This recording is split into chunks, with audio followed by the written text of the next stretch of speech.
Yeah, welcome to our first Techeconomy Start Space. I've talked about what we do here at Techeconomy, and it's really a pleasure having everyone here on board. My name is Amos. I'm the growth and marketing lead here at Techeconomy, and I'll be your host for today. I'm sure we're going to have a good time. I want to introduce our guests for today, the person of Oluwatobi Adekunle. Oluwatobi Adekunle is a seasoned marketing leader with over 12 years of diverse industry experience, and he is the dynamic force behind Growthskool, an edtech platform that is revolutionizing access to marketing and data-driven courses. As the founder of Nigerian Striving Digital Marketing Meetup, that's DMM, he has left an indelible mark on the digital and tech landscape. Some of his achievements include orchestrating the inaugural digital marketing conference in Nigeria and pioneering the groundbreaking digital marketing virtual exhibition in collaboration with AdMap, a professional body he co-founded. He is a mentor and trainer in the digital marketing sphere, and Oluwatobi actively contributes to professional development. He teaches digital marketing techniques at a leading marketing college in Nigeria and also facilitates courses for the Digital Marketing Institute, DMI, Ireland. His academic journey is a testament to his commitment to continuous learning. He holds a postgraduate diploma in professional marketing from the Chartered Institute of Marketing UK, an MBA from Business School Netherlands, and a certificate in strategic marketing from Lagos Business School. So Oluwatobi, welcome, and it's glad to have you on board as our guest for today. Yeah, thank you so much, Amos. Glad to be here. Okay, welcome. So what we're talking about today, we're talking about the role of EdTech in lifelong learning and continuous education. And just to break the topic down a bit, we're talking about how EdTech is making learning a forever thing. And we're not just talking about classrooms, we're talking about a world where you can explore new ideas, skills, and knowledge anytime, anywhere. Where your career path, your professional path, you keep on learning, you keep on taking probably could be different courses or finding new ways to actually improve yourself, improve your skills, because a lot of new things come in every day. Talking about the topic we have for today, the role of EdTech in lifelong learning and continuous education. And I was trying to break down the topic in the sense that we're talking about how EdTech is making learning a forever thing. Not just talking about classrooms, talking about a world where you can explore new ideas, skills, knowledge anytime and anywhere in the world. Where you want to improve your skills, you want to improve your knowledge, or you want to find a way to reach a diverse group of people using EdTech to actually foster this continuous education in people. And I would like to get your input, Toby, in before I dive into the questions, is there anything that interests you about the topic that we've chosen for today? Okay, I think good evening, everyone. Just as a form of kind introduction, my name is Toby Adekunle. You've heard all the beautiful things you said. I don't know where I got all of those things from. However, what is of interest to me in this topic is learning, right? There is a particular adage that says the day you stop learning, you start dying. And not just learning, also an infusion of learning and technology. I'm a tech enthusiast. I don't call myself a tech professional because I'm not a software developer, but I'm a tech enthusiast. I love technology, and I love how technology is changing virtually every part of our lives. You know, the way we live, the way we socialize, the way we learn, right? And because learning is a critical part of our lives, whether through direct experience, through informal learning, or through formal learning, you cannot separate learning from a man's life, right? And the fact that we are in the technology world, it means that a lot of transformation has happened. Some, we don't even take cognizance of them because they've become part of our lives and we feel they are normal, right? Not considering where we're coming from 10, 20 years ago. So learning and technology, learning in terms of education and technology are two major things I'm really interested in. From what you read about my profile, I've been teaching about sharing knowledge over the past few years. So that's been part of me. So it's something I've always loved to talk about. Beautiful. I think some things that I got from there is like, okay, the day you stop learning is the day you start time. And I really feel like it's actually really true. And also the fact that you mentioned that it cannot be separated from a man's life and is very, very, very interesting. So just to dive right in, the first question for you today is okay, how did you come about starting Growth School? What made you venture to carry out this mission to start this venture called Growth School? Okay, interestingly, I have one of my co-founders here with me in person of Susan. So Growth School was actually born out of the need to make quality education in marketing accessible to people. I've been training for a while, like you rightly mentioned. I've been training digital and marketing for over 5 years now, right? If I had informal training, that would be more than 5 years. But over 5 years, I've been training on marketing and all. But however, I just feel that we've gotten to a point. I feel personally that I got to a point in marketing where everything seems like it's boring until I found growth marketing, right? Growth marketing is very interesting. Beyond all of the beautiful adverts, beyond all of all of the vanity metrics sometimes that we measure, all of the likes, all of the views, all of the impressions, I discovered that, or I realized, not maybe not discover, that there's something more enduring than all of those metrics, which is growth in marketing. It talks about your acquisition, your retention, your revenue, your referrals, and all of those stuff, right? Something more data driven, something that makes marketing more important, in the scheme of things within an organization. And that led us to say, okay, because we found that there's actually a gap. You mostly find digital marketing training school. You find general marketing training school. There are brand schools. There, but you hardly find an institution that is focused on teaching people how to do growth within the marketing space. And I think that led us to creating a platform that provides easy access, flexibility in learning and adapting to individual needs within the marketing learning space. And that actually led us to starting Growth School. Growth School, yeah. I think I love like okay what you spoke about growth school, the vision you spoke about growth school, and what you said about growth marketing. Being a growth marketer myself, I can relate to how really, really, really interesting growth marketing is. Next question I would like to ask is, how do you think technology is actually changing how we learn, and what does that mean for new companies that are actually coming up in this area? Okay, interesting question. I feel technology is making learning more personalized, interactive, and accessible. Today, we have tons, hundreds, thousands of software developers who actually studied biz admin. Some studied plant science. Some studied zoology. Some studied courses that are not near or close to technology.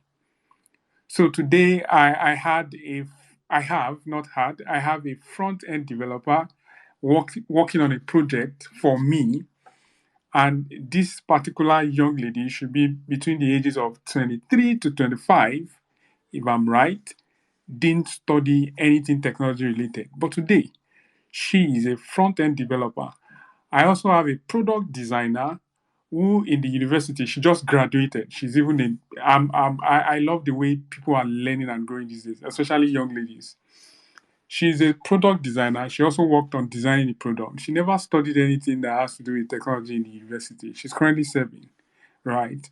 So, how were they able to study? How were they able to do these things, create like a career for themselves without, necessarily entering the four walls of a school to learn it? That's technology. It makes learning more personalized, interactive, and accessible. So, what individuals can do, what companies can do, is to harness this opportunity technology has created to create the platforms. And if you look around today, some forward thinking organization in Nigeria and abroad, they are creating learning platforms internally. They call it learning portals. So, where organizations also have probably pre recorded learnings where staff can go pick related courses and learn, right? So, Technology has transformed everything about learning. Today, you cannot be an illiterate. You cannot be without education. You might not have the opportunity to enter the four walls of the university, but it will be a disaster, yeah, if you live life with all of the technology available beyond Twitter and social media banters, beyond posting on Instagram, that you do not have any quality education that you can say, this is what I'm able to get because this is what technology has offered me in terms of accessibility to knowledge. A lot, tons, free resource, and all, they are everywhere, right? They are everywhere. Sometimes you see people on Twitter complaining about, oh, there's no job, there's no this, there's no that. As much as I agree that there's unemployment everywhere, skill empowerment in terms of what you can learn with the availability of technology is innumerable. Is innumerable. A lot of things to learn. Technology has made the access, yeah, technology has provided the access for everyone. And without any discrimination, boy, girl, young, old, the platform is there. You just need to go and explore it. And that is how it is changing how we learn. You don't need to enter the class. You don't even need a tutor because the tutors are there already. They've recorded it already, which is one of the things we are also doing at Growthskool. Have pre-recorded learnings of, courses that are valuable to our potential students or audience and where they can easily go and access them without necessarily waiting for we to schedule any particular class. So it has transformed the way we learn. And what it means for companies in this area is that it's an opportunity for them to also jump on either creating own platforms or partnering with platforms like us, where you can leverage on our platform, white label, create your own dashboard for your own people where they can access different relevant courses. Yeah, I don't know if that answers your question. Yeah, it does. It does like a lot of justice to how technology is actually shaping our learning and education, just like you mentioned. And just like okay, take a cue from your answer. You talked about like okay, even in Nigeria, where there is unemployment, but yet skill empowerment and learning through this edtech can actually do a lot for them. But I'd like to like you to like talk more on what are the challenges and also like the opportunities you feel for edtech in Nigeria as a whole. Okay, good question. The challenges for edtech in Nigeria might be connectivity, right? The connectivity issues and digital divide. Connectivity in the sense that there's still a bit of low penetration of internet, right? Especially 5G in Nigeria. Maybe not the same for other advanced countries, but in Nigeria, there are still some parts that you struggle with stable connectivity, stable internet, and these are very important for people to access some of these courses online. However, I also feel these challenges present opportunities for edtech companies to develop solutions that work with limited internet resources and focus on bridging that gap, making education more inclusive and accessible. So while you're trying to create your platform, you're adapting it to the reality of your environment in terms of, you do not need, you reduce either the sizes of your courses. They are not too heavy. You can easily stream them.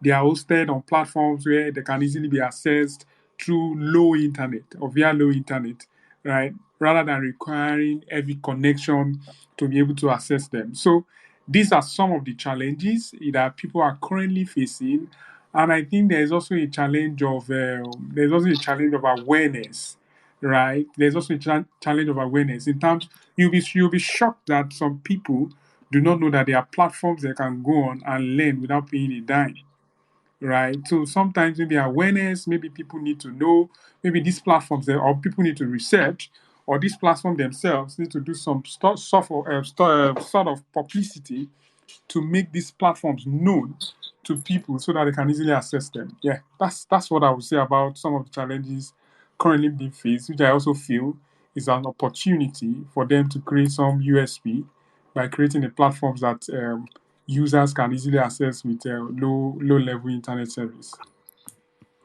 Okay, yeah, I think that was a very, very, very, very exciting answer. I like the fact that when you listed the challenges, you also mentioned that these challenges serve as opportunities for edtech to really, really see how they can actually give more access to the digital divide, to the connectivity issues, to the awareness issues, and low internet issues that we have in our space in Nigeria. I would like to just throw it out there. If anyone has any question that they would love to ask, you can request to be a speaker, then I would just bump you up to a speaker and you can ask the question. So you can even just make a reaction or signify that, okay, you want to ask a question, and I will give you the podium to ask the question that you want to ask. Going to my next question. I like to ask, okay, now I want this to like, okay, you're like a journey now. Can you share a story where edtech really made a difference in someone's learning journey? Okay, I think I have a number of students I've trained in the past, right, that learn not necessarily coming into the class, but probably self-learn. I've mentioned I've mentioned examples of some a product designer, a front-end developer who actually did not go through formal education to learn how to do product design.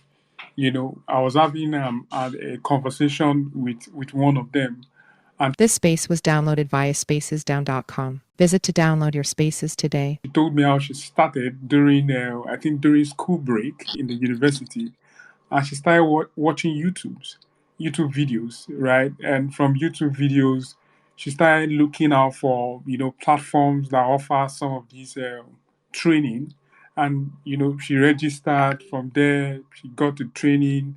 They provide some bit of mentorship, internship, and all. And today, I can call her some sort of professional because some of the platforms they've designed. If someone had told you that the person that designed this website is just a university graduate or design this platform, you probably argue, right? I have a guy also. I might not just want to mention him. I think when we started the DMM Digital Marketing Meetup, which eventually metamorphosed into Association of Digital Marketing Professional, there was a guy that actually reached out to me.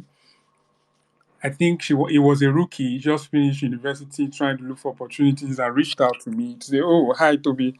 I'd like to be part of your platform, and if there's any way I can support." And then I recollect that weekly we used to host a marketing training on WhatsApp consistently, almost for 1 to 2 years.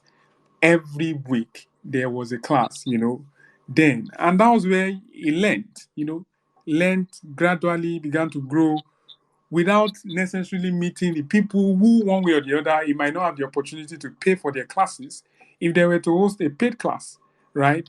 This same guy I'm talking about right now is one of the big boys in programmatic advertising, and is not even currently in Nigeria. Yeah, so I have tons of examples of people who have learned virtually. People have also mentored, yeah, virtually without necessarily meeting me. I'm even one of those guys that you will not see outside. I rarely go for events. You probably just see me online, and so I think the opportunities are there. The examples are there in terms of people we've mentored, have learned by platforms, by videos we've created also on some of these platforms. I think that was with one of the training school. We have videos listed on their platforms where students can sign up for. Yeah, so I believe the impacts are there, right? How some of these trainings, online trainings, are transforming the lives of people and how they are being empowered. Yeah, thank you. Okay, welcome. Very, very, very interesting. And I think it speaks to the fact that, like, I love the fact that, okay, we don't have to, like, okay, the four walls of learning, which is something we actually spoke about earlier on in one of the questions I asked, and you briefly Absolutely, yeah. yeah, Gone, yeah, gone, gone are the days when, and that's why I said earlier that today, if you are complaining that you don't have what to do, is because you probably do not have the right person to mentor you, to lead and guide you on what to do, because there are a lot of things you can do once you have a smartphone and you have an internet service. I think that's all you need, right, to get started. even before getting either a laptop or whatever it is. But first of all, you need a phone and you need a SIM card with an internet service, or you need a Wi-Fi, whichever one you're able to get. Once you have that, then you are connected to the world. Trust me, to the world of learning, to the world of resource, to the world of education. Right? You can't remain an illiterate in this 21st century. And sometimes it amazes me the way people speak online, and I'm wondering, are we actually in this same world?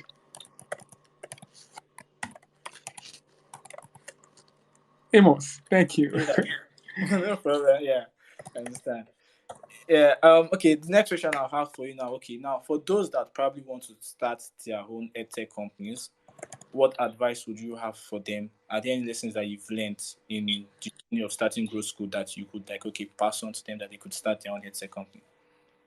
Okay. I would say that for those who want to start their own tech companies, start with a deep understanding of your target market or your target audience needs.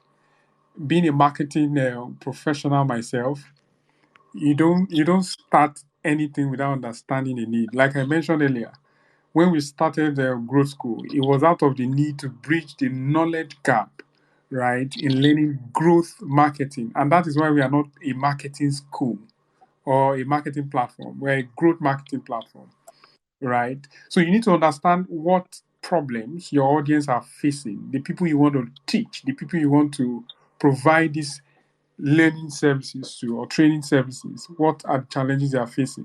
Then be prepared for challenges ahead. You need to stay adaptable and continually seek feedback to improve your offering, right? Whatever you've put out, whatever you have in plan to put out, you know, subject it to receiving feedback from people so that at the end of the day, you know how to improve on your offering. And one thing I think can also scale any edtech platform easily is collaboration and partnerships. That is also very key. Partner with the right organization, with the right people, with the right key opinion leaders, with the right influencers, whatever you call them. Just ensure that you have your collaborations right. Sometimes collaborations will take you 10 steps ahead, right? Instead of just taking that baby steps. It just catapult you into some realm you don't even imagine, right? So, but the starting point is understanding what you want to do. Don't create a platform because you just want to create an ed tech platform or because you want to do a startup, right? If I'd wanted to do a startup, I would have done that a long time ago, right? But create a platform that is solving a problem. I think that's very important. Okay, that's really, really interesting. So for anyone who wants to start, I hope you've gotten the gist. First of all, don't just start because you want to start or you want to do a startup or a tech company. You have to make sure that there's a need. You have to make sure you collect feedback, and also look for collaborations and partnerships because that would actually really, really help. Um, FY Emmanuel, do you have any question for the guest today?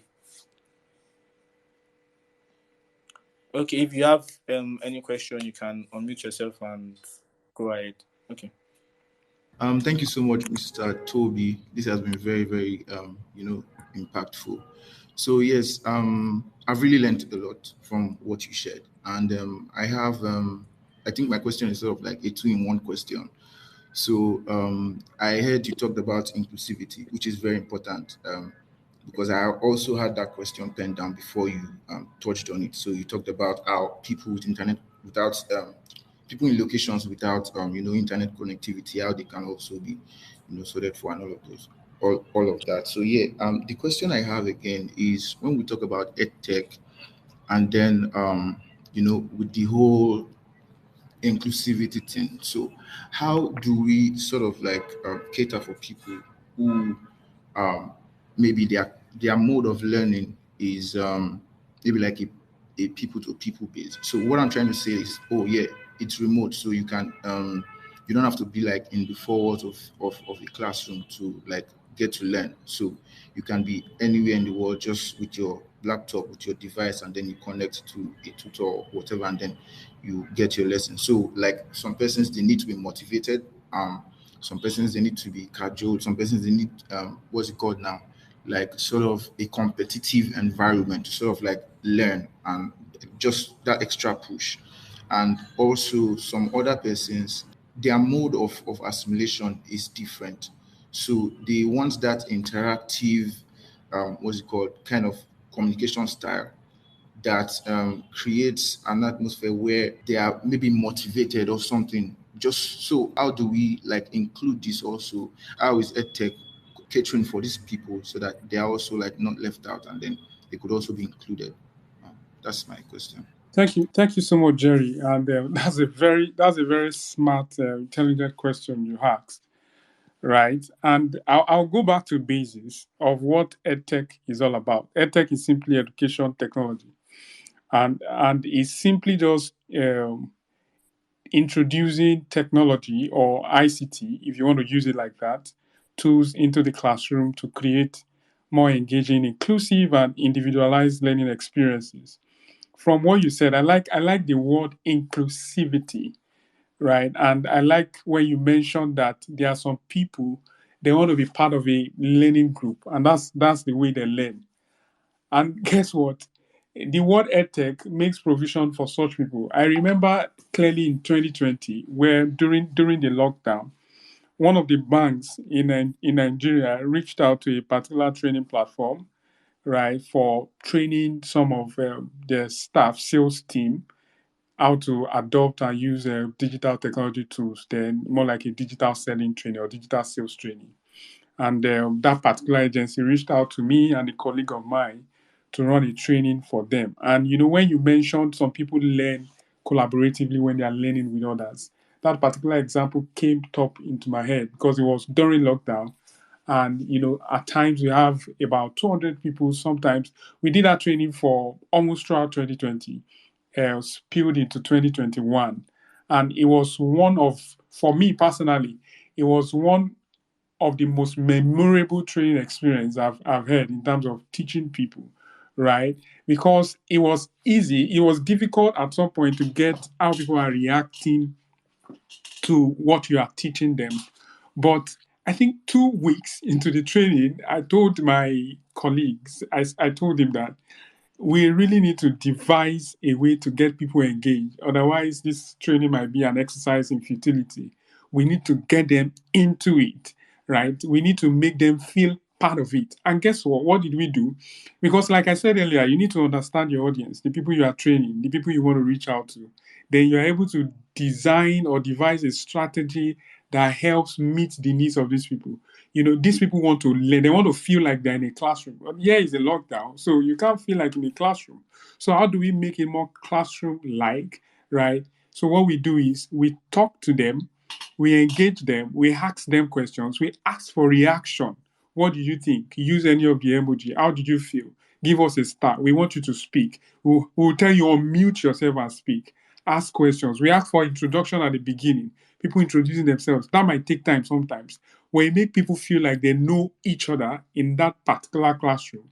So some of these things you adapt it into the learning experience to make it feel like people are, learning together, to make people feel like they are still human and not just one robot somewhere speaking to them.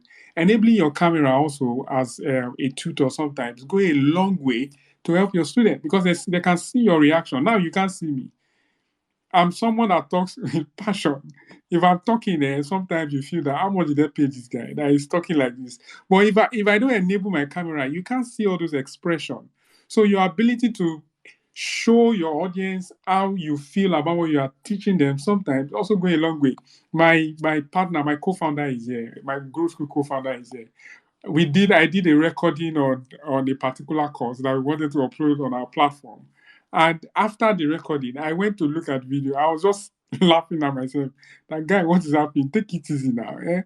They have not paid for this course yet. So sometimes you just need to create that avenue where people can, have a feel of who is speaking, have a feel of your emotion, the energy you are putting into what you are saying.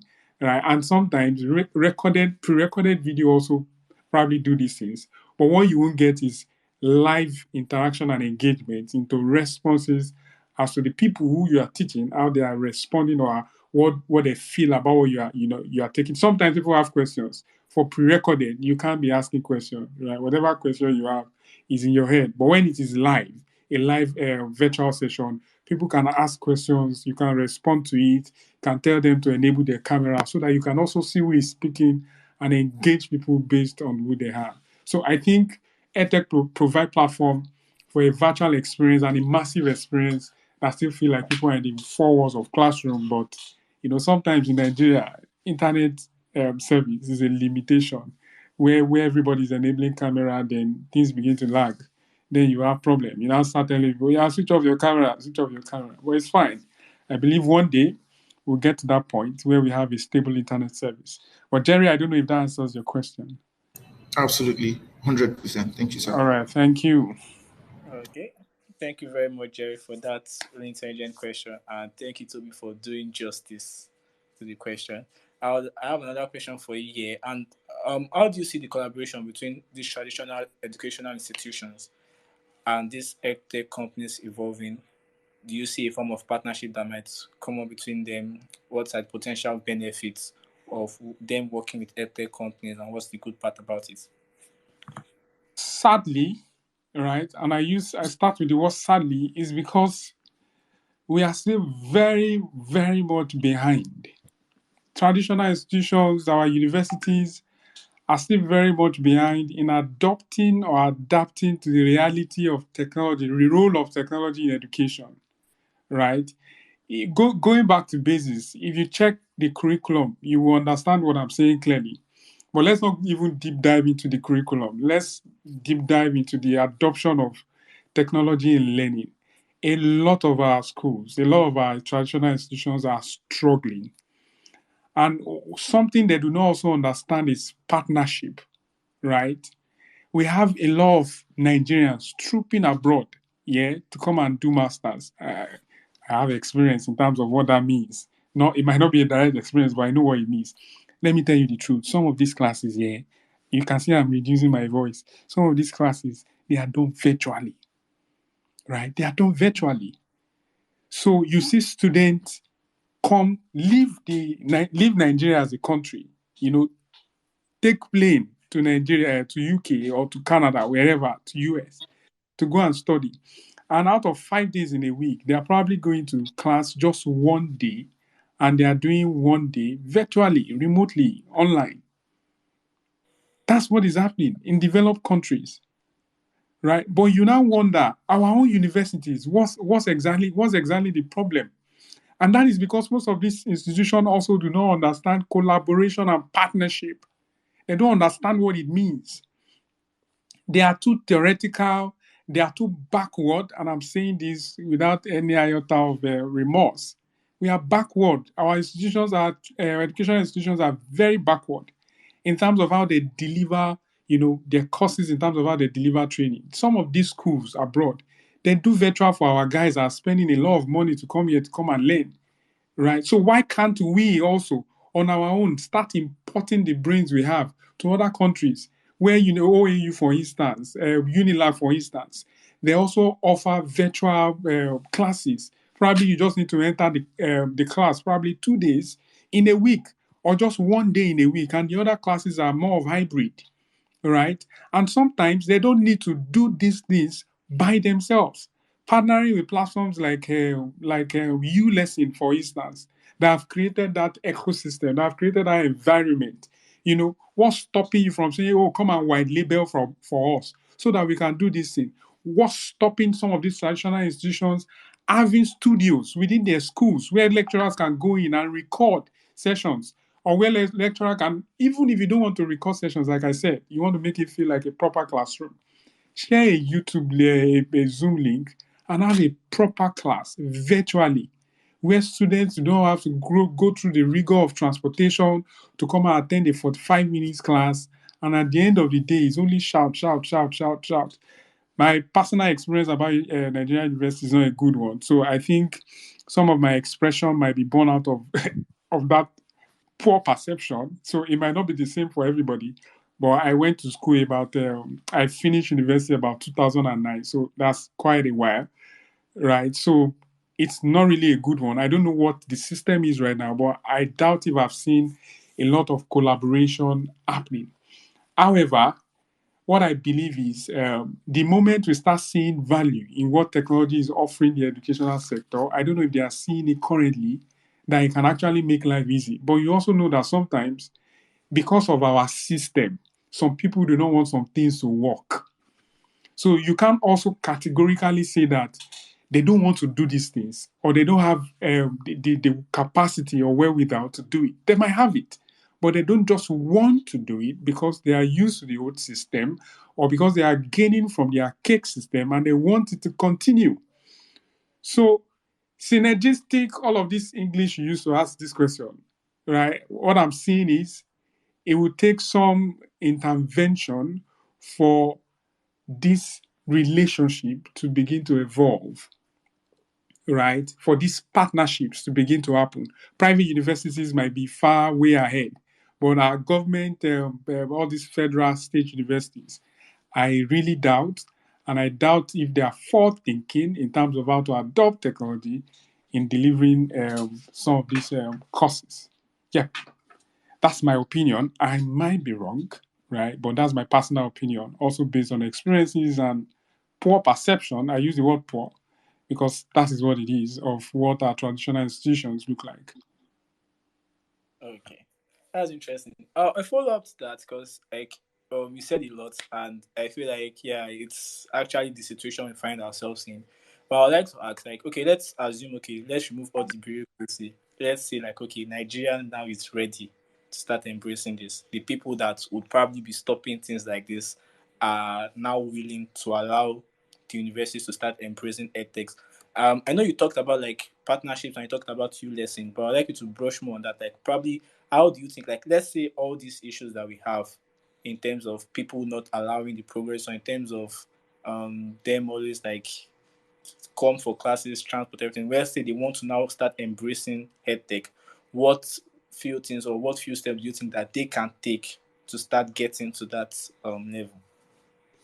Okay, I think the first thing they even need to do is to review their processes internally, right? Because the way you deliver classes, right, or courses within the technology system in terms of education is not the way you deliver it traditionally.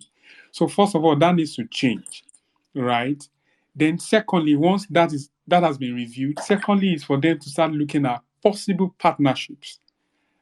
Because if you also want these schools or these universities or these training institutions to deliver some of these technology platforms themselves, it might take forever.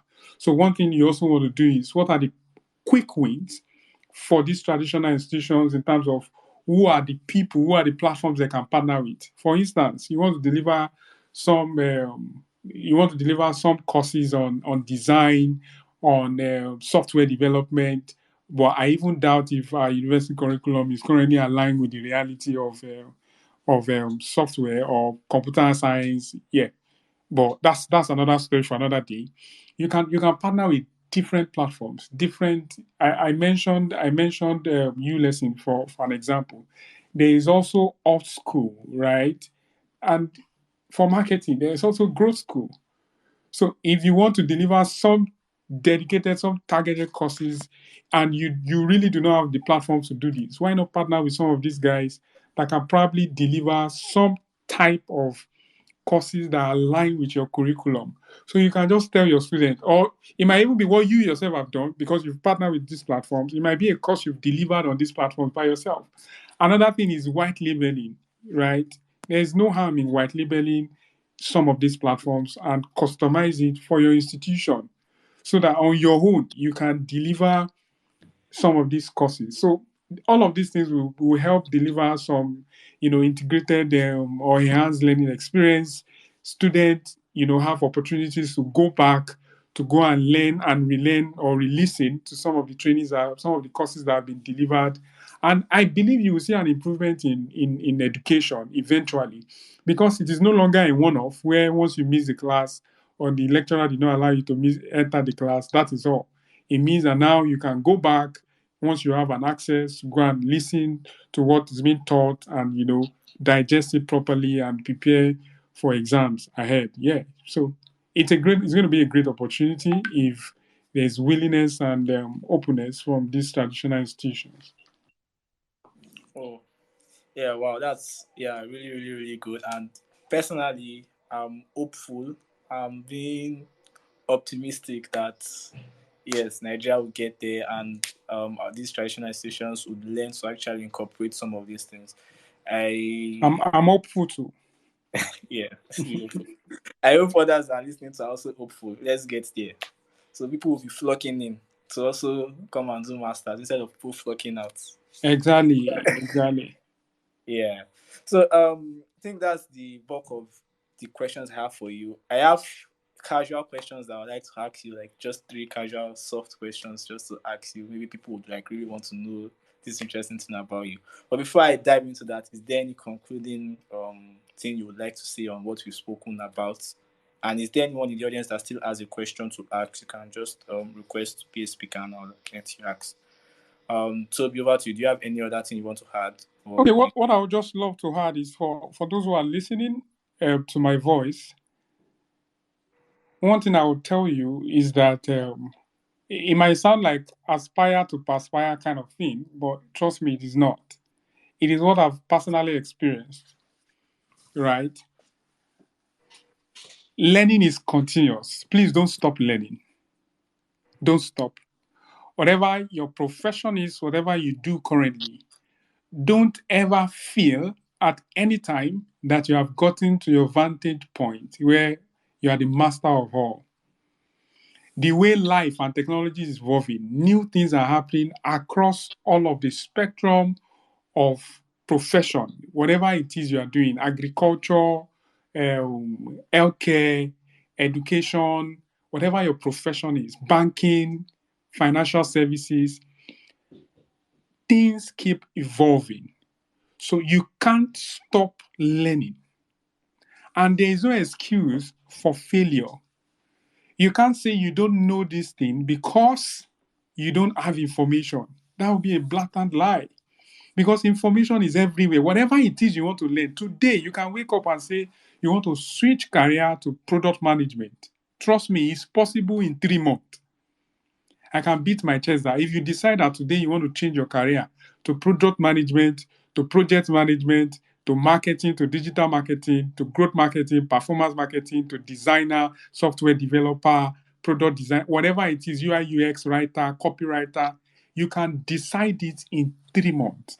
And that will probably be a landmark decision for you. And guess what? The only reason is because edtech or education has evolved because of technology. So there is nothing limiting you. There is nothing limiting you.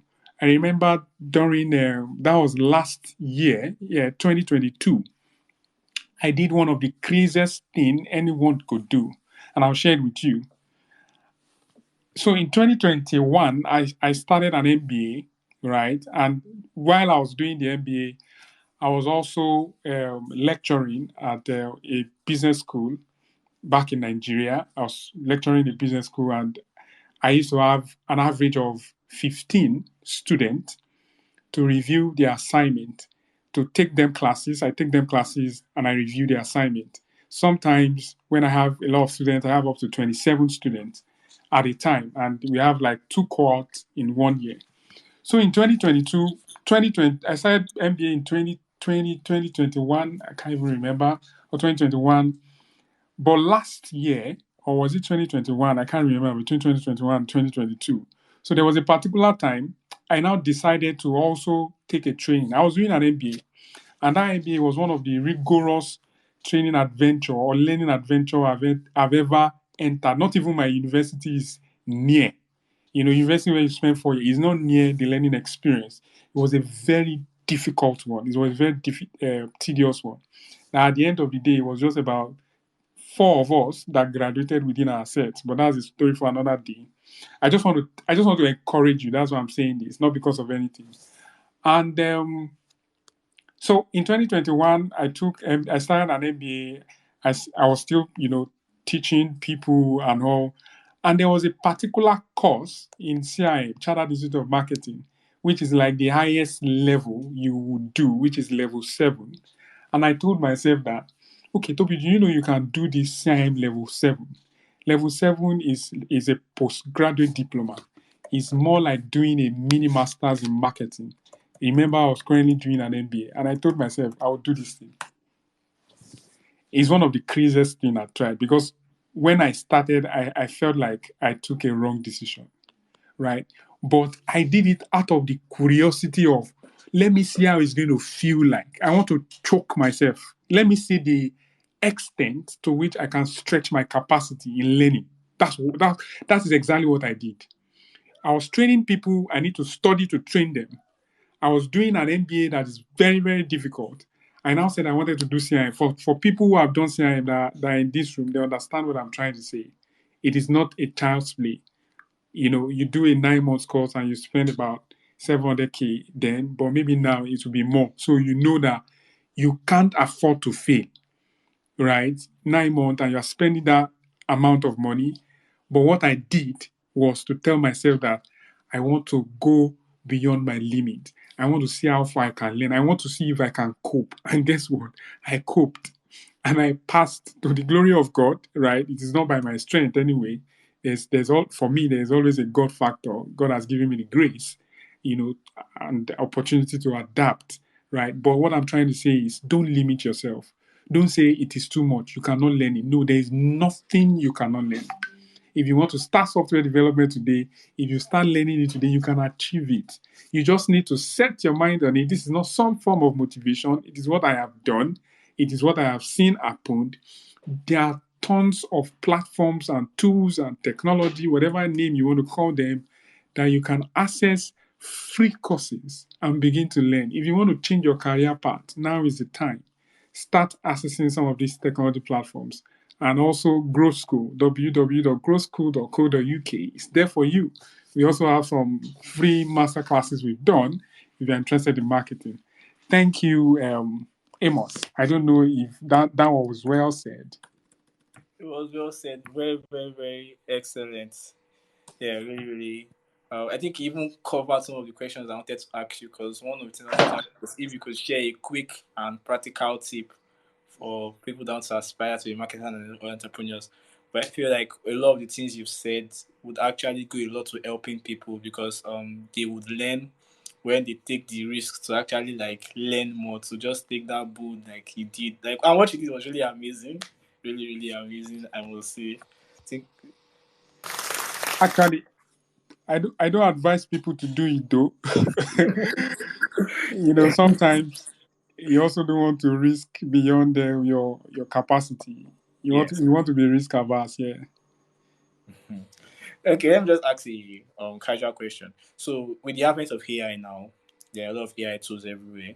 Is there an AI tool that you really like, that you feel like, okay, it has made work in your life easier? So, if so, can you share the tool with us? That I think everybody will probably know that AI too, which is ChatGPT. You can't be a marketing person. I don't like ChatGPT. But it's also for people who are smart. I can tell personally, yeah, I can tell when you are reading something or when you have written from an AI. I can tell if you use an AI to edit a document. I can tell. And that shows you the extent to which I've used ChatGPT. So I understand to a level the language of AI, the English of AI. So as much as people also use AI, it's also very important to adapt the human feel and emotions to your communication. Yeah, beautiful. So, I guess you've all heard ChatGPT cannot get much publicity than this. It's it's a really great tool. Okay, the final thing I would ask is, so going back to your early days, what is one lesson you've learned now that you wish you knew when you started back then, when you started your career? To be focused. That's just the word. Focus. Yeah. To be Know what focused. you want to do on time and get on with it. Yeah. Okay. I think that focus alone, because especially this day and age, there are a lot of people actually struggle with like different devices, different Exactly. attention span. Too many distractions. Yeah, yeah. Yeah. So that's the end of our discussion. It was nice having you on. Thank you guys for the invite. Yes. Glad to be I here. hope I really hope the listeners enjoyed please just drop a reaction. Let us see if you really enjoyed this session. It was nice also having you, and I really hope that you've been impacted enough. There will be a recap. So, Tech Economy, we have newsletters that we sent. The link is in the comments of this space. You can just subscribe for it. One is T for decision makers, and in that newsletter, they will recap of this session we've just had, and also the newsletter is just based on things like this, empowering decision making in this realm of technology and business. And like what we've spoken about here today, I'm sure it will like empower a lot of people to actually make decisions going forward in the realms of ed tech, taking courses and taking certificates. So I really hope you have a great evening. See you when next we are doing our Twitter space, just keep following us and you'll get to know it. And don't forget to check out Growthskool. All right. Growthskool. Thank you, everyone. Yeah. Bye. Right. All right.